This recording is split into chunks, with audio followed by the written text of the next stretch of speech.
I feel like such an idiot for thinking things would change. Just here to share my story. I'm sorry in advance for the long read. I really need to get this all out, most as a vent piece for myself. But please, if you find yourself questioning what you should do after you found out your partner cheated, read this full post. I don't want people to be as hurt as I am right now. Don't make the same mistakes that I did. I broke up with my girlfriend this week. We met online when we were both in high school, her in the Midwest USA and myself on the East Coast. We'd been friends since 2016, dating since June of 2020, and moved in together here on the East Coast in December of the same year. Not only was she my significant other, but I genuinely considered her my best friend and the person I was meant to be with forever. For the entirety of our relationship, we had no issues. I had toxic relationships in the past, but this one was such a breath of fresh air. We both had issues with ourselves, but we were very open about communicating and helping each other work through personal stuff. It really was great while it lasted. But around April of 2022, I noticed something change. We're both big gamers, and we both have separate friend groups that we play games with. I never had any problems with her having guy friends, as I had no reason not to trust her. But like I said, something changed in April. I noticed little things like how she would make sure to mute her microphone if I came into her room, or how she would go back to a game after talking to me, and instead of saying, "Sorry, I was talking to my boyfriend," she would say something like, "I was grabbing a snack," or "I was using the bathroom," even though that isn't what happened. One particular night, towards the end of May, we were in the kitchen together and I had hugged her and picked her up. She said she had to go back to her ranked game because she was between rounds. So, still holding her up, I had turned to carry her back to her chair. She physically restrained me from carrying her over there, whining and saying her webcam was on before starting to say something like, "I don't want to look weird," or something like that, but trailed off. I shrugged it off and went back to my room, but realized later just how weird it was for her to say that and act like that.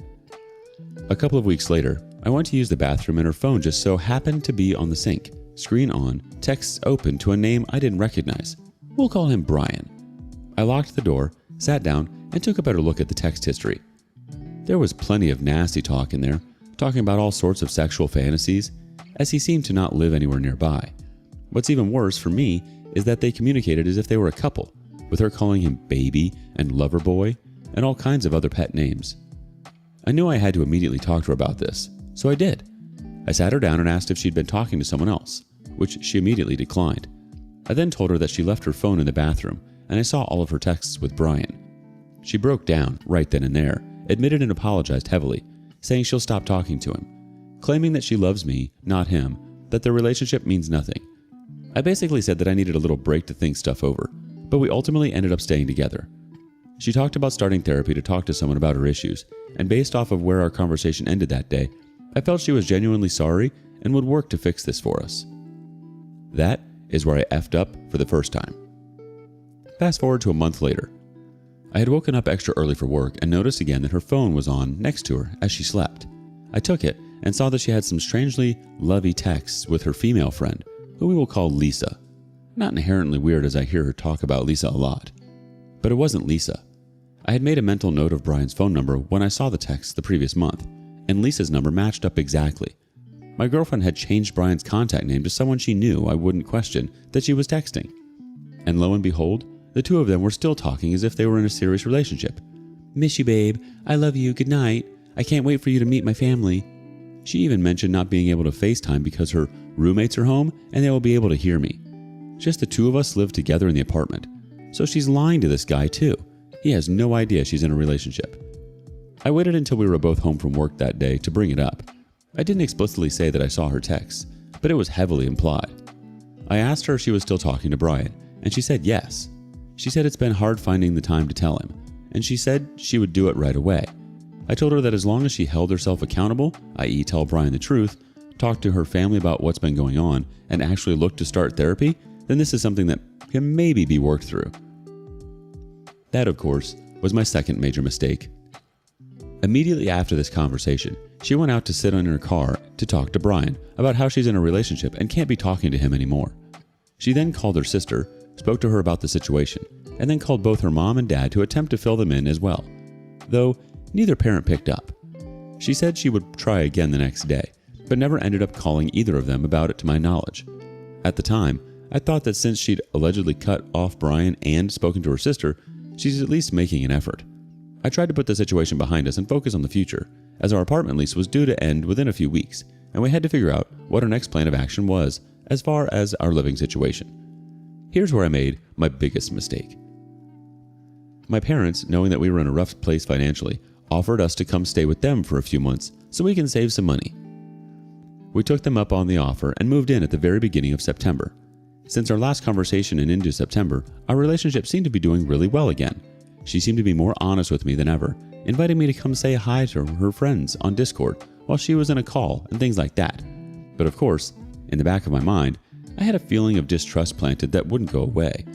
She also repeatedly talked about starting therapy, but never actually did.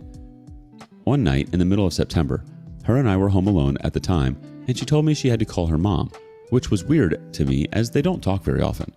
She went out to her car to talk to her, and was out there for over 2 hours. When she came back in, she had clearly been crying. I asked what they were talking about, and she responded, "Not much really," and was clearly struggling to come up with something on the spot. Since I wasn't sure if she was just emotional because of something serious she didn't want to immediately talk about with me, I let her go upstairs without pressing, and since it was late, she went to sleep shortly after. The next day, we were home alone again, so I took the opportunity to talk to her. I asked her flat out if it was really her mom that she was talking to last night. She said that it was, and even showed me the call on her call history. I noticed that there was no signs of Elisa or Brian or anything really on her call list, besides Mom a bunch of times. Again, I knew she didn't talk to her that much, so it was weird to me that her name was in the call history so much.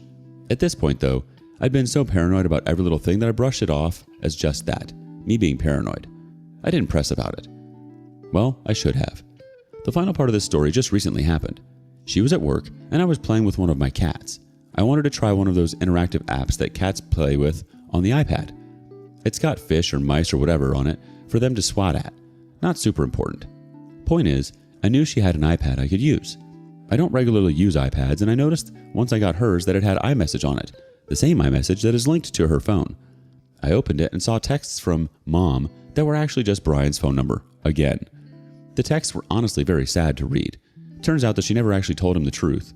From what I understood, she just broke up with him, said she wasn't in a good place to be dating right now. The poor guy was clearly heartbroken, totally confused as to why he was cut off so abruptly. I can't help but feel bad for him, as he's got no idea that she's been in a long-term relationship the whole time. She has still been talking to him daily, clearly trying to keep him around as a friend, while telling me she cut him off. And if that wasn't bad enough, there was another new person, I'll call him Kevin, who was a member of her friend group that I was already aware of. I'm 99% sure that this guy knew about me dating her as well, but I can't be sure of anything anymore with her. Anyways, the texts were disgusting, full-on sexting, talking about how he is her type, he's the one for her, even saying she's recently bought lingerie and is planning on showing him pictures of her wearing it as soon as it arrives. This particularly sent me over the edge, as she's never bought anything like that for us before, despite me suggesting it and offering to buy some. But she's willing to do it for this new guy. Un-effing believable. When she got home, I confronted her, immediately told her this wasn't working out. I was very cold about it, not wanting to get angry since my parents were home sleeping. I didn't even tell her what I saw, just that I wanted to break up and she needs to move out as soon as possible. She was in tears, seemingly very upset about this, but I was bone dry. She had sucked out all passion and any care I had left for this relationship. So now here I am. This only happened a couple days ago.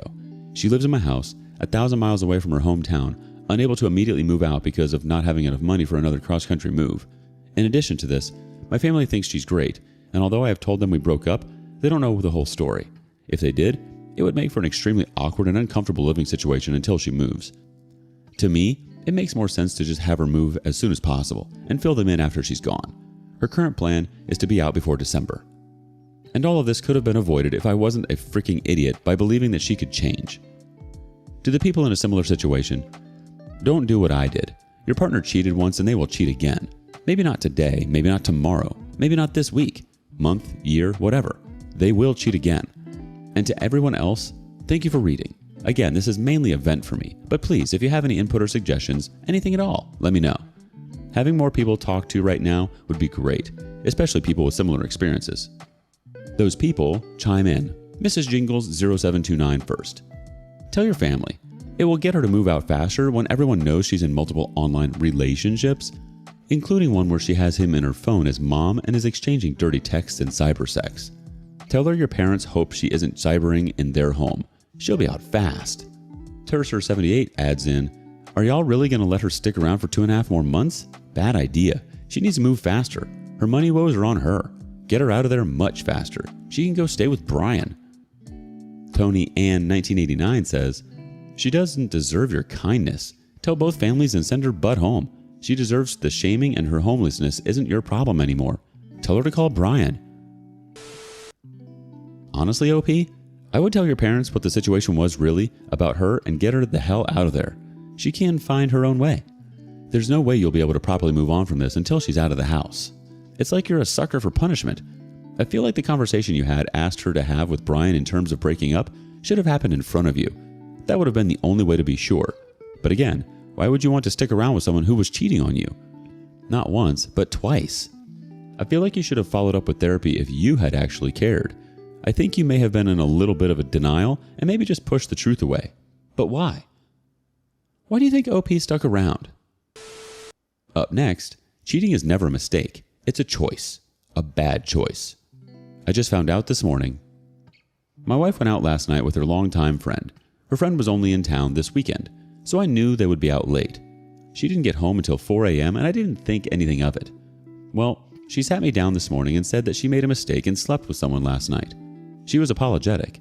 I feel numb and don't know what to think right now. We've been married 5 years. I don't know. The community knows. Taiwan Bandit chimes in first. You need all the details of the affair partner, random guy or someone she has been communicating with. You will never trust her again. You both should separate for a few weeks until you can decide how to best proceed. Sorry, man. One of the worst things possible to wake up to.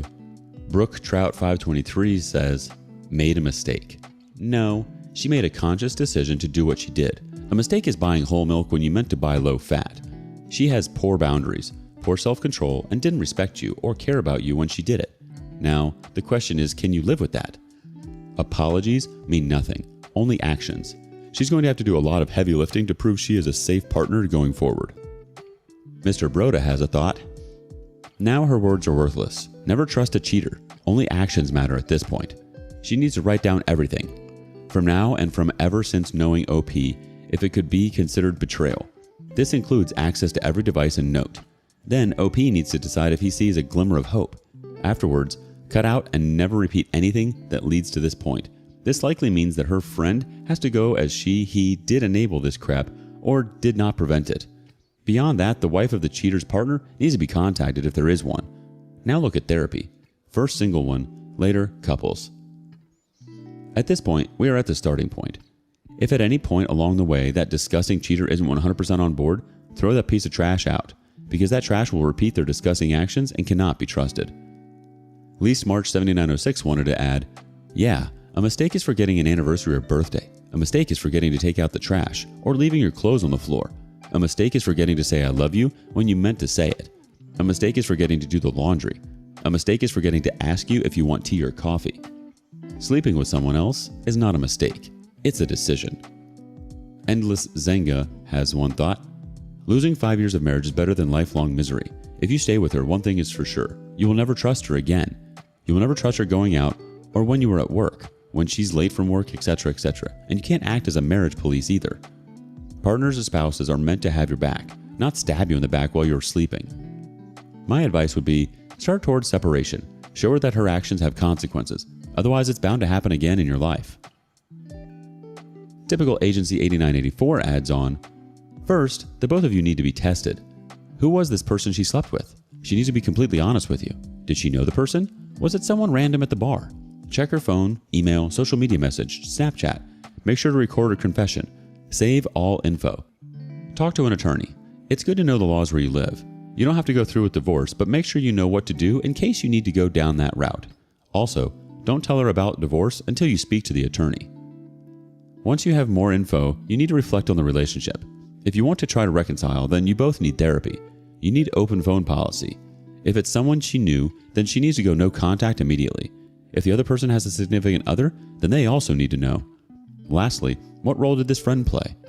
Your wife is the one who cheated, but if the friend was manipulative or the one that she cheated on you with, then that calls for immediate end to their relationship. If that friend were good friends, they would have stopped your wife. I'm sorry, OP. Take time to yourself. Don't rush things. Edit. If it's a person she knows, she needs to call them and end on speaker with you next to her. I think it's normal to feel numb in circumstances like this, but you have to figure out what else happened and how long it's been happening for. It's important to lay everything out on the table. Complete and utter transparency is futile in order to be able to decide what steps to take moving forward. Infidelity can be the wake-up call nobody wanted, and surprisingly, in some cases, it can be the catalyst for a better marriage. Rebuilding trust takes active participation from both partners. Ultimately, trust becomes a choice. There's no guarantee your spouse will never cheat again. However, if you and your spouse have done everything to examine what went wrong, worked hard to build a more fulfilling marriage, and continue to bring your best selves to the relationship every day, then if your spouse betrays you again, it's their loss. What are your thoughts? Like and subscribe and hit that notification bell so you don't miss out on our next video. We'd hate for you to miss out. And if you just love my voice and want to hear more stories from me, check out our lounge where I feature a larger variety of non-cheating related stories. See you there.